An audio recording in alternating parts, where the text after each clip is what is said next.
한 대형마트에서 벌어진 믿기 어려운 이야기입니다. 26살 박서윤은 평범한 계약직 직원이었죠. 그런데 어느 날 VIP 고객이 지갑을 잃어버리자 서윤을 도둑으로 몰아세웠습니다. 너 말고 누가 가져갔겠어? 억울한 누명을 쓰고 모든 사람들 앞에서 모욕을 당하던 그 순간 74살 할아버지가 나타났습니다. 그리고 그 할아버지의 정체가 밝혀지자 오만했던 VIP 고객은 뒤도 돌아보지 않고 도망쳤는데요. 과연 할아버지는 누구였을까요? 오늘 이야기 어디에서 듣고 계신가요? 댓글로 알려주시면 더 반갑고 가까운 느낌일 것 같아요. 구독과 좋아요도 잊지 말고 눌러주세요. 새벽 5시 반 알람 소리가 울리기 전에 박서윤은 이미 잠에서 깨어났습니다. 26살의 서윤에게 잃은 기상은 이미 몸에 밴 습관이었어요. 계약직 마트 직원으로 일한 지 벌써 2년이 넘어가고 있었거든요. 작은 원룸의 침대에서 일어나며 서윤은 조심스럽게 발소리를 죽였습니다. 바로 옆방에서 주무시는 할아버지를 깨우고 싶지 않았거든요. 74세의 박종민 할아버지는 아직 깊은 잠에 빠져 계셨어요. 나이가 드시면서 잠이 부족해지셨는지 새벽까지 잠들지 못하시는 날이 많았습니다. 서윤은 할아버지의 방문 앞을 지나면서 고개를 살짝 들여다봤어요. 평온한 잠든 모습을 보니 마음이 놓였습니다. 할아버지의 건강이 서윤에게는 무엇보다 소중했거든요. 작은 주방에서 서윤은 정성스럽게 아침을 준비하기 시작했어요. 할아버지가 좋아하시는 된장국을 끓이고 김치찌개도 번갈아 준비해드렸습니다. 냉장고에서 꺼낸 재료들을 보니 그리 풍성하지는 않았지만 서윤은 늘 정성을 다해 요리했어요. 밥솥에서 모락모락 올라오는 김과 함께 갓 지은 밥 냄새가 작은 집안을 가득 메웠습니다. 서윤 자신은 간단한 토스트와 우유로 아침을 대신했어요. 할아버지께는 좀 더 영양가 있는 음식을 드리고 싶었지만 계약직 급여로는 한계가 있었거든요. 그래도 서윤은 불평하지 않았습니다. 어릴 적 부모님을 잃고 할아버지 손에서 자란 서윤에게는 할아버지가 세상의 전부였어요. 할아버지는 언제나 검소한 차림새를 고수하셨습니다. 몇 년 전부터 입으시던 회색 운동복을 즐겨 입으시고 신발도 편한 흰색 운동화 한 켤레로 모든 외출을 해결하셨어요. 동네 할아버지들과 공원에서 바둑을 두며 시간을 보내시는 게 유일한 취미였죠. 가끔 서윤이 퇴근 후 공원을 지나갈 때 보면 할아버지는 다른 어르신들과 진지하게 바둑판을 들여다보고 계셨어요. 할아버지, 오늘도 몸 조심하세요. 날씨가 추우니까 옷 따뜻하게 입으시고요. 서윤이 출근길에 인사를 드리면 할아버지는 항상 같은 대답을 하셨습니다. 서윤아, 너도 힘든 일 있으면 언제든 할아버지한테 말해라. 혼자 끙끙 앓지 말고. 할아버지의 따뜻한 말 한마디가 서윤에게는 하루의 피로를 잊게 해주는 큰 위로였습니다. 하지만 서윤은 할아버지에 대해 자세히 알지 못했어요.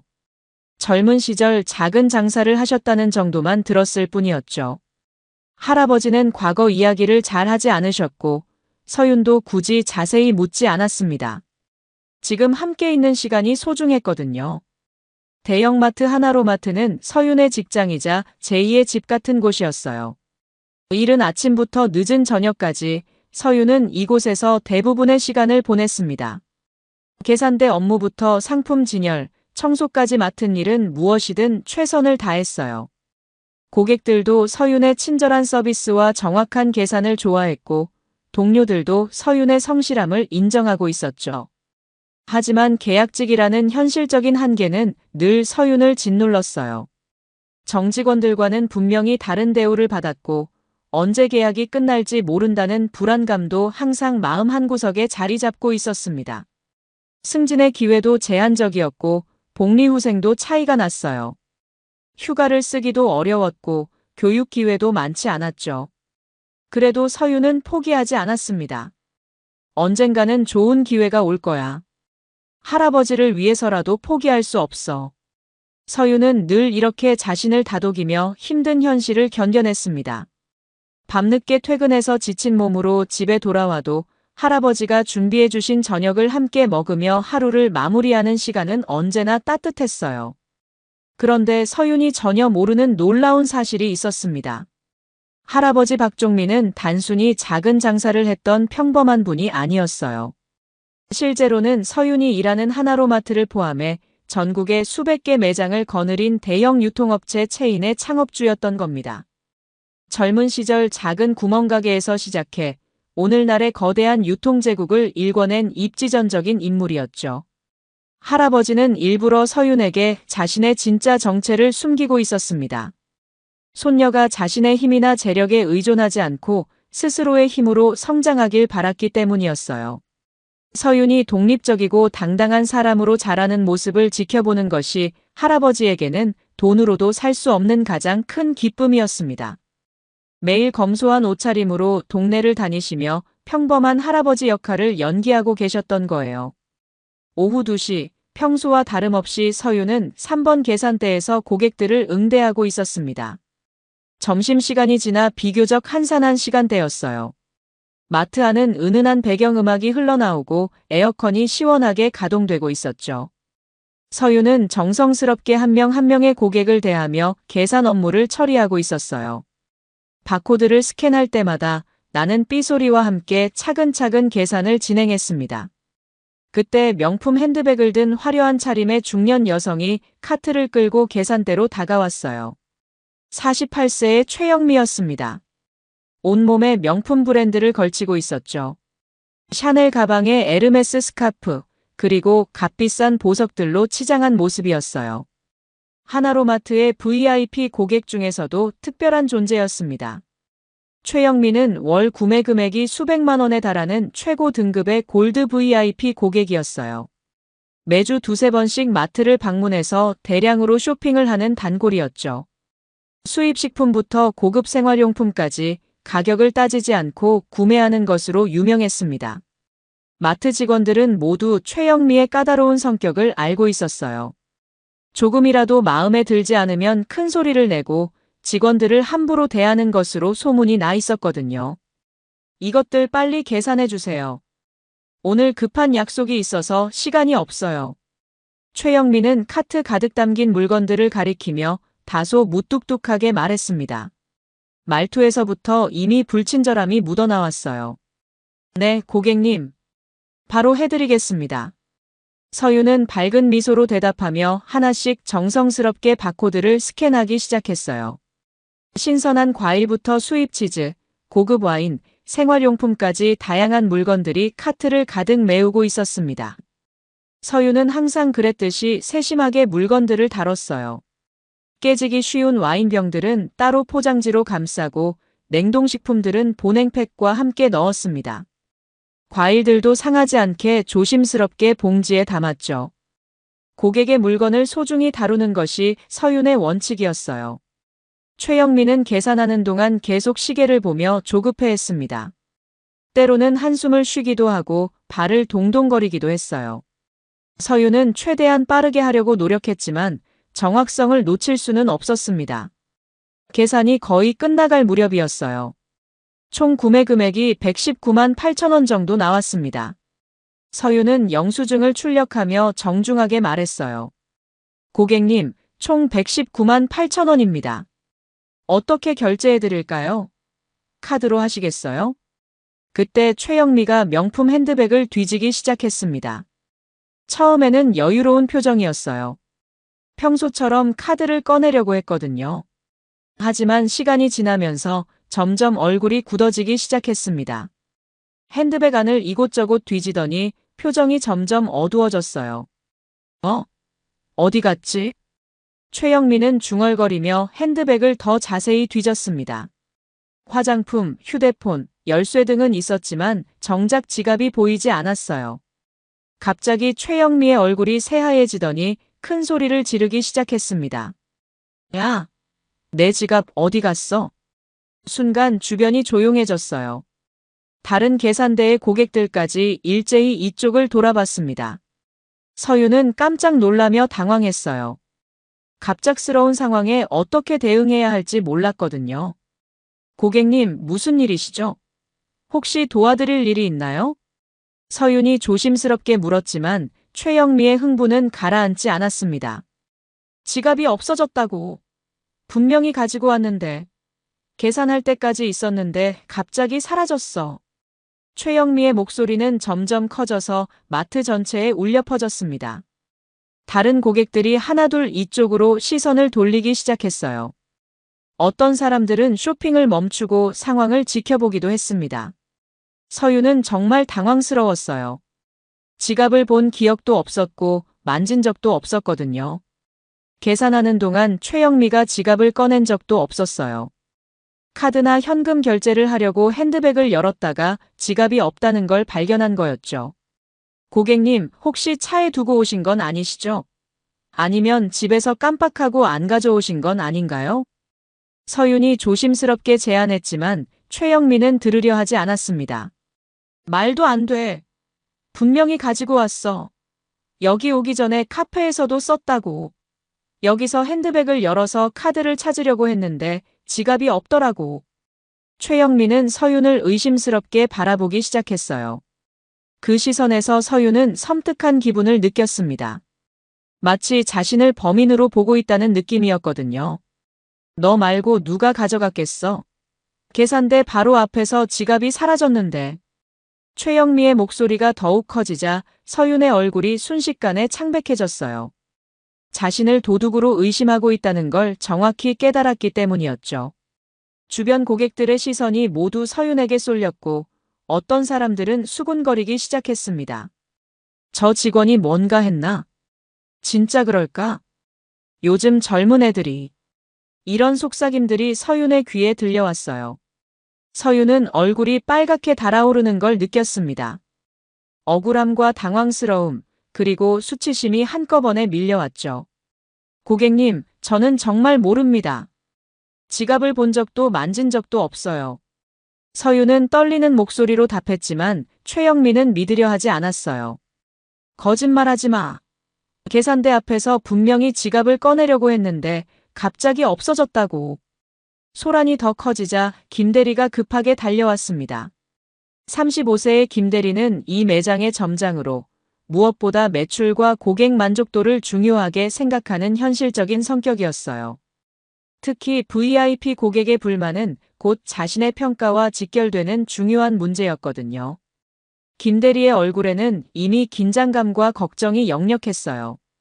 고객님, 무슨 일이십니까? 제가 도와드리겠습니다. 김대리는 최영미에게 정중하게 물었습니다. 하지만 그의 시선은 이미 서윤을 의심스럽게 바라보고 있었어요. 이 직원이 내 지갑을 가져간 것 같아요. 계산할 때 분명히 있었는데 갑자기 없어졌다고요. 최영미는 서윤을 가리키며 흥분해서 소리쳤어요. 주변 고객들이 더욱 관심을 보이기 시작했고 어떤 사람들은 휴대폰으로 상황을 촬영하기까지 했습니다. 요즘 같은 시대에 이런 영상이 SNS에라도 퍼진다면 큰일이었어요. 김대리의 얼굴이 더욱 굳어졌어요. 매장 이미지에 치명적인 타격을 줄 수 있는 상황이었거든요. 무엇보다 최영미는 월 구매액이 수백만 원에 달하는 최고 등급 VIP 고객이었습니다. 이런 고객을 잃는다면 매출에도 큰 손실이었죠. 서윤 씨, 정말 모르는 일인가요? 혹시 실수로라도. 김대리는 서윤을 의심스럽게 바라봤어요. 직원을 믿어야 한다는 생각보다는 고객의 불만을 빨리 해결해야 한다는 생각이 앞섰습니다. 대리님, 저는 정말 모릅니다. 지갑을 본 적도 만진 적도 없어요. 고객님이 계산할 때도 지갑을 꺼내신 적이 없었고요. 서윤의 목소리는 떨렸지만 진실했습니다. 하지만 최영미는 더욱 화를 냈어요. 요즘 젊은 애들이 다 이래. 돈이 급하니까 손이 빨라지는 거야. 뻔뻔하게 모른다고 하네. 최영미의 말에 주변 고객들도 웅성거리기 시작했습니다. 일부는 서윤을 동정하는 눈빛을 보냈지만 또 다른 일부는 의심스럽게 바라봤어요. 동료 직원 이수진이 옆 계산대에서 상황을 지켜보고 있었지만 감히 나서지 못했어요. 23세의 수진은 평소에도 소심한 성격이었고 무엇보다 VIP 고객과 점장 앞에서 함부로 말할 엄두를 내지 못했습니다. 서윤을 도와주고 싶었지만 자신에게도 피해가 올까봐 두려웠어요. 같은 계약직인 수진도 언제 잘릴지 모르는 불안한 처지였거든요. 고객님, 일단 CCTV를 확인해 보면 어떨까요? 그러면 정확한 상황을 알 수 있을 것 같은데요. 서윤이 떨리는 목소리로 제안했습니다. 이것이 자신의 결백을 증명할 수 있는 유일한 방법이라고 생각했거든요. CCTV? 너 같은 애가 뭘 안다고. 요즘은 CCTV 사각지대도 다 알고 다니는 시대야. 게다가 손놀림이 빨라서 CCTV에 안 잡힐 수도 있다고. 최영민은 서윤의 제안을 일축했어요. 이미 서윤을 범인으로 단정짓고 있는 상황이었죠. 김 대리는 점점 난처한 표정을 지었습니다. 한편으로는 직원을 보호해야 한다는 생각도 있었지만 다른 한편으로는 VIP 고객을 달래야 한다는 압박감이 더 컸어요. 매출과 평가를 생각하면 선택은 이미 정해져 있었습니다. 서윤 씨, 일단 고객님께 사과부터 하세요. 그리고 이 상황을 빨리 정리해야겠어요. 김 대리의 말에 서윤은 큰 충격을 받았어요. 자신이 진짜 도둑인 것처럼 취급하는 거나 마찬가지였거든요.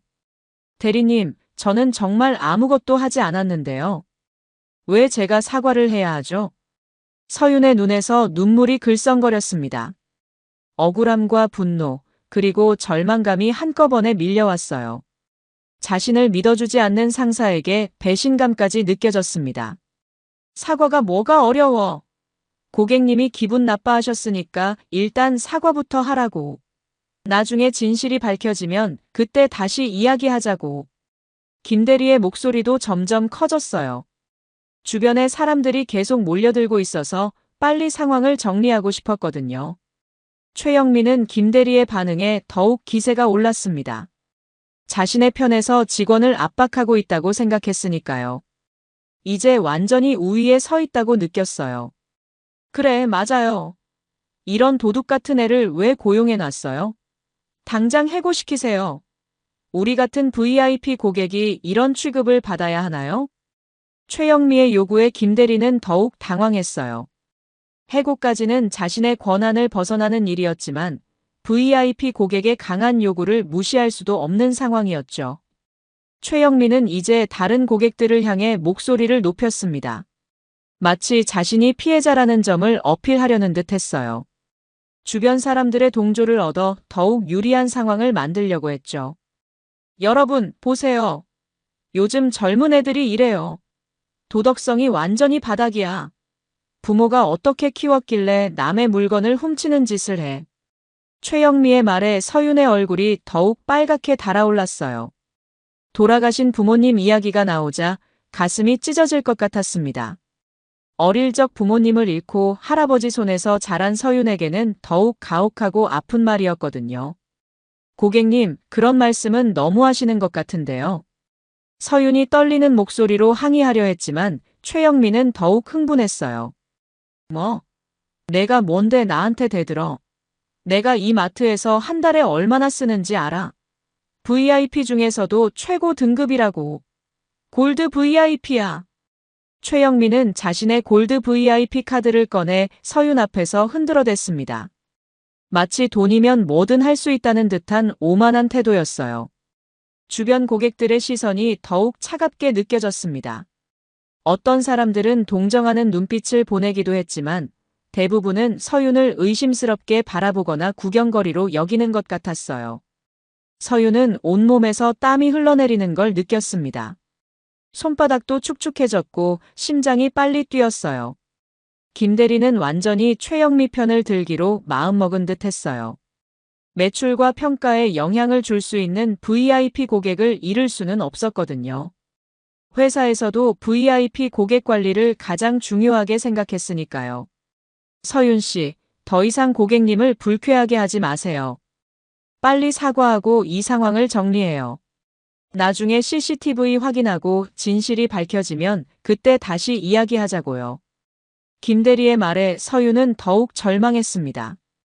결국 아무도 자신을 믿어주지 않는다는 걸 깨달았거든요. 동료들도 모두 외면했어요. 수지는 고개를 숙인 채 다른 곳을 바라보고 있었고 다른 계산대 직원들도 자신들에게 피해가 올까봐 모른 척했습니다. 평소에는 친하게 지냈던 선배 직원들조차 눈을 마주치려 하지 않았어요. 어떤 직원은 아예 다른 곳으로 피해버렸습니다. 내가 경찰에 신고하기 전에 얼른 내 지갑 내놔. 나중에 큰일 나기 전에 빨리 자백해. 최영미의 협박적인 말에 서유는 온몸이 떨렸습니다. 경찰까지 불러지게 되면 정말 돌이킬 수 없는 상황이 될 것 같았어요. 설령 결백하다고 밝혀져도 이미 소문은 퍼질 테고 마트에서 일하기 어려워질 수도 있었죠. 고객님, 저는 정말로 모릅니다. 제발 믿어주세요. 저는 그런 사람이 아니에요. 지금까지 한 번도 그런 일 한 적 없어요. 서유는 마지막으로 간절히 호소해봤지만 소용없었습니다. 믿어달라고. 내 말을 누가 믿겠어? 증거도 없으면서. 게다가 너 같은 계약직이 뭘 믿으라는 거야? 돈이 급해서 그런 거 아니야? 최영민은 서윤의 신분까지 들먹이며 깔보는 눈빛으로 바라봤어요. 계약직이라는 약한 신분을 이용해 더욱 몰아세웠습니다. 서윤은 이제 정말 울음을 참기 어려웠어요. 억울함과 분노, 무력감이 한꺼번에 밀려왔습니다. 하지만 울 수도 없었어요. 그러면 정말 죄인이 되는 것 같았거든요. 마트 안의 분위기는 점점 무거워졌습니다. 다른 고객들도 불편한 기색을 보이기 시작했어요. 하지만 누구도 서윤의 편을 들어주지 않았습니다. 모두가 방관자였죠. 정말 한심해. 이런 애를 왜 고용했는지 모르겠네. 요즘 젊은 애들은 다 이런가 봐.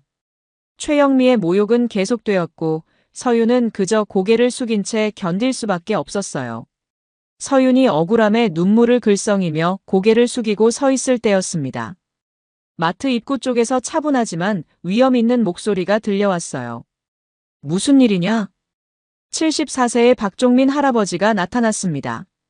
평소와 다름없는 검소한 회색 운동복 차림이었지만 그의 목소리와 걸음걸이에는 범상치 않은 기운이 흘렀어요. 할아버지는 왜인지 평소보다 일찍 외출해서 돌아와 마트에 들른 참이었습니다. 동네 할아버지들과의 바둑이 일찍 끝났나 봤어요. 서윤의 눈이 커졌습니다. 할아버지가 왜 이 시간에 여기에 계신지 궁금했지만 무엇보다 반가웠어요. 하루 종일 혼자서 견뎌야 했던 절망적인 상황에서 가족이 나타난 거였거든요. 마치 구세주가 나타난 기분이었어요. 할아버지. 서윤의 목소리는 떨렸어요. 그동안 참아왔던 감정들이 할아버지를 보는 순간 한꺼번에 올라오려 했습니다. 눈물이 쏟아질 것 같았어요. 최영민은 처음에 할아버지를 대수롭지 않게 여겼어요.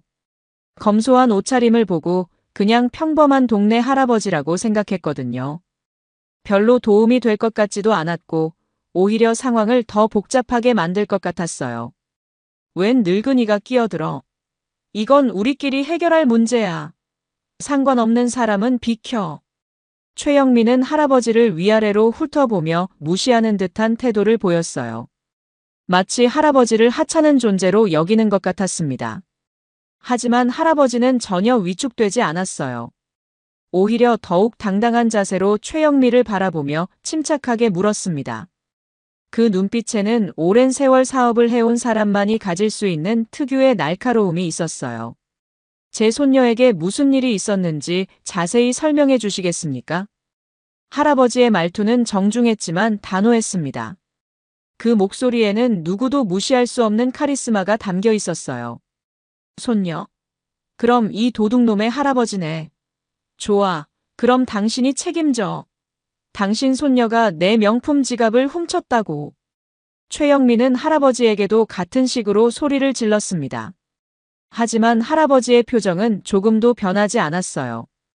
오히려 최영미를 더욱 차분히 관찰하는 것 같았습니다. 김대리는 상황이 더 복잡해지는 것 같아서 당황했어요. 이미 충분히 골치 아픈 상황에 관련 없는 사람까지 끼어든 것 같았거든요.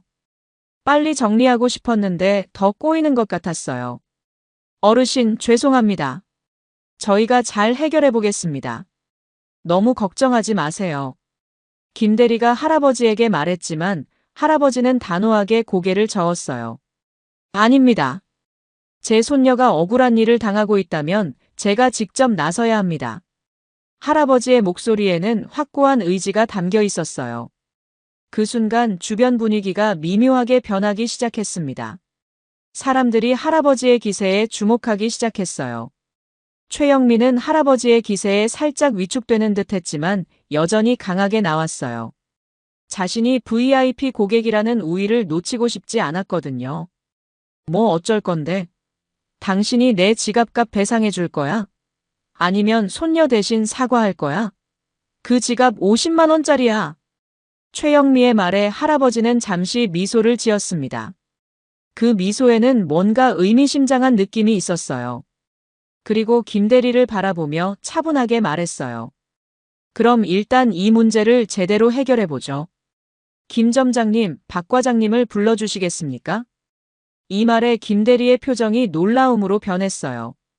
박 과장은 본사에서 파견된 높은 분이었거든요. 평소에는 쉽게 만날 수도 없는 사람이었는데 할아버지가 어떻게 그분을 안다는 건지 의아했습니다. 더구나 성함까지 정확히 아는 걸 보니 뭔가 심상치 않았어요. 어르신, 박 과장님은 본사분이신데 혹시 어떻게 아시는지? 김대리가 조심스럽게 물었지만 할아버지는 단지 의미심장한 미소만 지었어요. 할아버지의 요청이 예사롭지 않다는 걸 느낀 김대리는 급하게 본사에 전화를 걸었습니다. 박 과장은 이 마트 체인 본사의 핵심 인물 중 한 명이었고 평소에는 갑작스런 호출에 응하지 않는 분이었어요. 하지만 이상하게도 전화를 받자마자 급하게 오겠다고 했습니다. 목소리에서 긴장감까지 느껴졌어요. 10분 정도 지나자 45세의 박 과장이 숨을 헐떡이며 마트로 뛰어왔어요. 평소 여유로운 모습과는 완전히 다른 긴장한 표정이었습니다. 박 과장은 입구에서부터 두리번거리며 할아버지를 찾는 듯 했어요. 마치 매우 중요한 분을 찾는 것 같았습니다. 박 과장이 할아버지를 발견하는 순간 모든 사람들이 깜짝 놀랄 만한 일이 벌어졌습니다. 박 과장의 얼굴이 순식간에 경직되었고 급하게 할아버지에게 다가갔어요. 회장님! 박 과장은 할아버지를 보자마자 깍듯이 90도로 인사했어요. 그 모습을 본 현장의 모든 사람들이 순간 얼어붙었습니다. 마치 시간이 멈춘 것 같았어요. 최영미의 얼굴이 순식간에 창백해졌어요. 회장이라는 단어가 귓가에 맴돌았습니다. 뭔가 심상치 않다는 걸 직감적으로 느꼈거든요. 자신이 방금까지 무시했던 그 할아버지가 회장이라는 말인가요? 김대리는 입이 벌어진 채 멍하니 서 있었어요. 자신이 그동안 일해온 회사의 최고 경영진이 바로 앞에 서 계신다는 사실을 믿을 수 없었습니다. 다리에 힘이 빠져 주저앉을 것 같았어요. 할아버지는 박 과장에게 차분하게 고개를 끄덕인 후 주변 사람들을 바라보며 침착하게 말했습니다. 그 순간 마트 전체가 조용해졌어요. 제가 이 하나로마트 체인의 창업주 박종민입니다. 현장이 완전히 조용해졌어요. 계산을 하던 다른 고객들까지 모두 이쪽을 바라보며 상황을 지켜봤습니다. 누구도 이런 반전을 예상하지 못했거든요. 마치 드라마를 보는 것 같았어요. 그리고 이 아이는 제 손녀 박서윤입니다. 할아버지가 서윤을 가리키며 말하자 최영민은 얼굴이 새하얘졌어요. 자신이 그동안 함부로 대했던 계약직 직원이 회장의 손녀였다는 사실에 충격을 받았습니다. 온몸이 떨리기 시작했어요.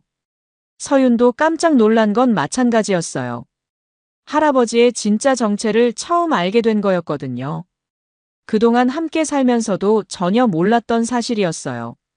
할아버지, 정말이세요? 저는 정말 몰랐어요. 서윤의 목소리는 떨렸습니다. 충격과 놀라움이 한꺼번에 밀려왔어요. 그렇다, 서윤아. 미안하다. 그동안 숨겨서 말이야. 하지만 내가 스스로 성장하는 모습을 지켜보고 싶었거든. 내 힘에 의존하지 않고 당당하게 살아가는 내가 자랑스러웠어. 할아버지는 서윤을 따뜻하게 바라보며 말했어요.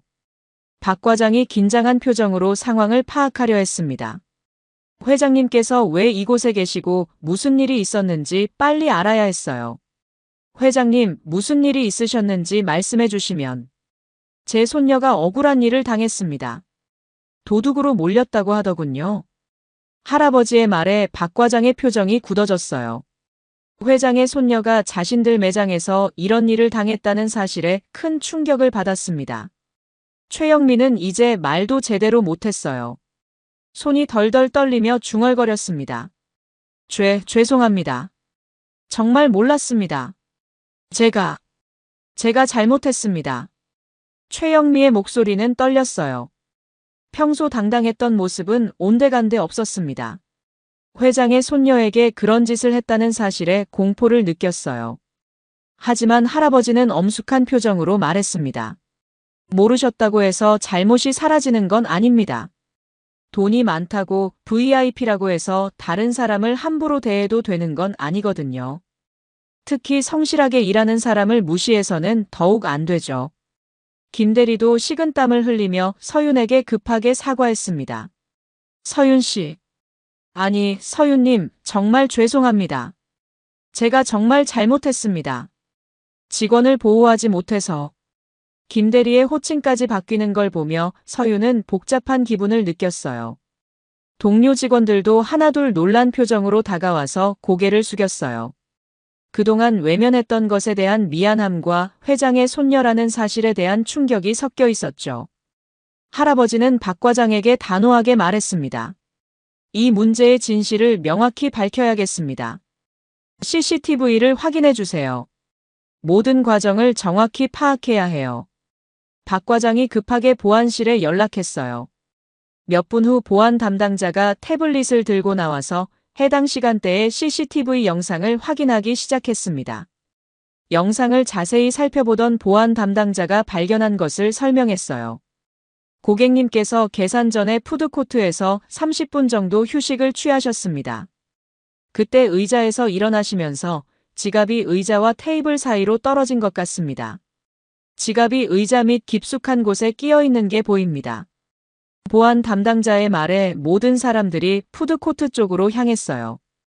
과연 최영미가 앉았던 테이블 근처 의자 밑 깊숙한 곳에서 명품 지갑이 발견됐습니다.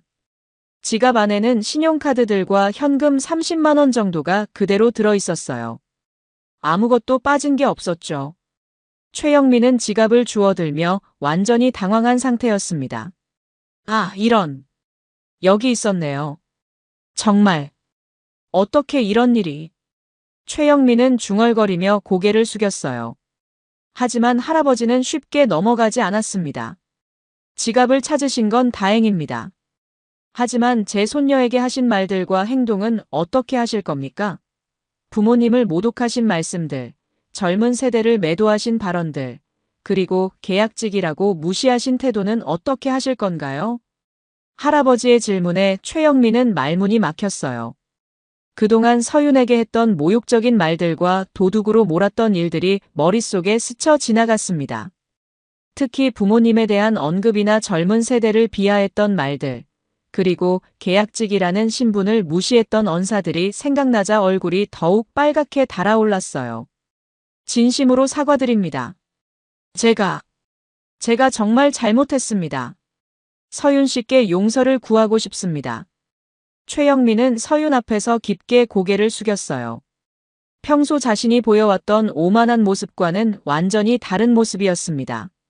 할아버지는 최영미를 바라보며 교훈적인 목소리로 말했습니다. 돈이 있고 VIP라고 해서 다른 사람을 함부로 대해서는 안 됩니다. 모든 사람은 존중받을 권리가 있어요. 특히 성실하게 일하는 사람들을 무시해서는 더욱 안 되죠. 사람의 가치는 돈이나 지위로 결정되는 게 아니니까요. 네, 알겠습니다. 앞으로는 절대 이런 일이 없도록 하겠습니다. 정말 반성하고 있습니다. 최영미는 거듭 사과했지만 이미 되돌릴 수 없는 일이었어요. 할아버지는 김대리에게도 엄중하게 말했습니다. 점장님, 앞으로는 직원들을 더 보호해 주세요. 고객이 항상 옳다는 생각은 잘못된 겁니다. 특히 일방적인 주장에 휘둘려서는 안 되죠. 직원들도 존중받을 권리가 있어요. 네, 회장님. 명심하겠습니다. 앞으로 이런 일이 절대 없도록 하겠습니다. 직원 보호 매뉴얼도 다시 정비하겠습니다. 김 대리는 깊이 고개를 숙이며 반성의 기색을 보였어요. 동료 직원들도 하나둘 서윤에게 다가와 사과했습니다. 특히 수지는 눈물을 글썽이며 말했어요. 서윤 언니, 정말 미안해요. 도와주지 못해서. 언니가 힘들어하는데 아무것도 못해서. 정말 후회하고 있어요. 수진의 진심 어린 사과에 서윤은 마음이 따뜻해졌어요. 괜찮아, 수진아. 너도 어려운 상황이었잖아. 이제 다 끝났어. 서윤은 수진을 위로해줬습니다. 최영민은 더 이상 그 자리에 머물 수가 없었어요. 주변 사람들의 시선이 부담스러웠고 자신이 저지른 일에 대한 수치심과 창피함이 컸거든요. 회장의 손녀에게 그런 짓을 했다는 사실에 두려움까지 느꼈어요. 다시 한번 진심으로 사과드립니다. 정말 죄송했습니다. 최영민은 급하게 인사를 하고는 마트를 빠져나갔어요. 평소 당당하게 걸어다니던 모습과는 완전히 달리 고개를 숙인 채 황급히 사라졌습니다. 그 뒷모습에서는 깊은 후회와 부끄러움이 느껴졌어요. 모든 소동이 정리된 후 할아버지는 서윤을 따뜻하게 안아주었습니다. 그동안 혼자 견뎌야 했던 서윤에게는 가장 필요했던 위로였어요. 할아버지의 품에서 서윤은 비로소 안전함을 느꼈습니다. 정말 고생했구나, 서윤아. 혼자서 이 모든 걸 견뎌내느라 얼마나 힘들었을까. 할아버지가 미안하다. 할아버지의 품에서 서윤은 그동안 참았던 눈물을 흘렸어요. 억울함과 안도감, 그리고 할아버지에 대한 고마움이 한꺼번에 밀려왔습니다. 할아버지, 왜 그동안 말씀해주지 않으셨어요? 저는 정말 몰랐어요. 이런 비밀이 있었다니. 서윤이 눈물을 닦으며 물었습니다. 내가 스스로의 힘으로 당당하게 살아가는 모습이 너무 자랑스러웠거든. 내 도움이나 배경에 의존하지 않고도 이렇게 훌륭하게 성장한 내가 정말 대견했어. 진짜 실력으로 인정받는 사람이 되길 바랐거든. 할아버지의 말에 서윤은 더욱 울컥했어요. 그동안 혼자 힘들게 살아온 것이 헛되지 않았다는 걸 느꼈거든요. 박 과장이 조심스럽게 다가와서 제안했습니다. 회장님, 서윤님을 정직원으로 승진시키면 어떨까요? 그동안 보여주신 성실함과 책임감, 그리고 오늘 같은 어려운 상황에서도 당당하게 대처한 모습을 보면 충분히 자격이 있다고 생각합니다. 서윤은 깜짝 놀랐어요. 그동안 꿈꿔왔던 정직원 승진이 이런 식으로 이루어질 줄은 상상도 못했거든요. 하지만 동시에 이것이 정말 자신의 실력 때문인지 의문도 들었어요. 정말요? 저 정말 정직원이 될 수 있나요? 하지만 이게 할아버지 때문은 아니죠. 그렇다, 서윤아. 하지만 이건 내가 할아버지의 손녀라서가 아니야. 내가 그동안 보여준 성실함과 노력, 그리고 오늘 같은 어려운 상황에서도 당당하게 대처한 모습, 그리고 무엇보다 정직한 마음 때문이다. 그런 사람이야말로 우리 회사가 원하는 인재거든. 할아버지의 말에 서윤은 가슴이 뿌듯했어요. 자신의 노력이 인정받는다는 느낌이었거든요. 그날 이후 하나로마트에는 큰 변화가 생겼습니다. 할아버지는 전국 모든 매장의 직원을 대상으로 특별 교육을 실시했어요. 상호 존중과 인간의 존엄성에 대한 교육이었죠. 직급이 다르고 나이가 다르고 경험이 달라도 모든 사람은 존중받을 권리가 있습니다. 고객이라고 해서 직원을 함부로 대해서는 안 되고 직원들도 서로를 소중히 여겨야 해요.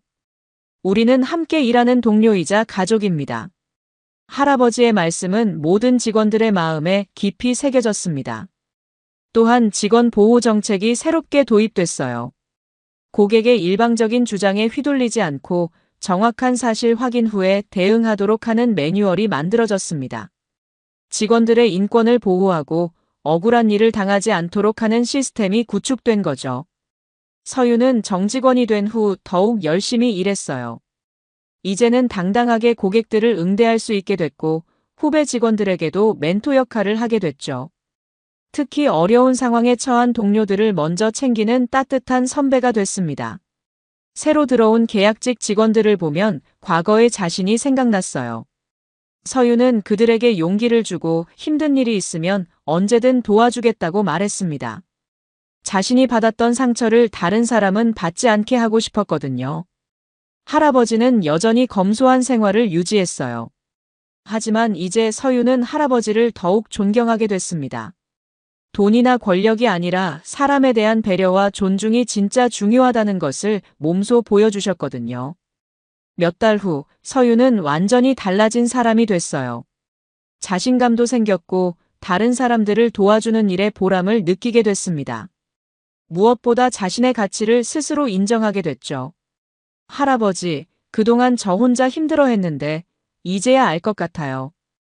돈이나 지위가 사람을 만드는 게 아니라 다른 사람을 어떻게 대하느냐가 그 사람의 진짜 모습을 보여주는 거네요. 서윤의 말에 할아버지는 흐뭇하게 미소 지었습니다. 그렇지, 서윤아.